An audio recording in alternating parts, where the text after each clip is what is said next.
I don't think anybody's ready to die for a lie. I don't think anybody would die for a lie. I stand my ground on this because me as an individual, I would not want to die for a lie. You as you're watching this, you wouldn't want to die for a lie. And that was the situation of Paul. What made you think that Paul, who once persecuted the Christian, what did you think that Paul saw? That he stood his ground even when he was humiliated, even when he was being beaten, even when he was stoned, he still stood his ground and said that Christ is the way, the truth, and the life. What did you think Paul saw?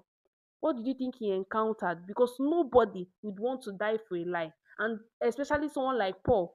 Paul, that was Saul before, who once persecuted Christians. Like Paul don't want to use his ear and hear that there's a Christian in that particular place. Like he's going after them to kill them. And even Stephen, Paul was there in the midst of when Stephen was being killed. So what made it that this Paul suddenly is ready to die for this Christ? That's to show you that there is the truth in the gospel, and that's to show you that Christ is the only way to salvation. It is only through Christ that you can see God.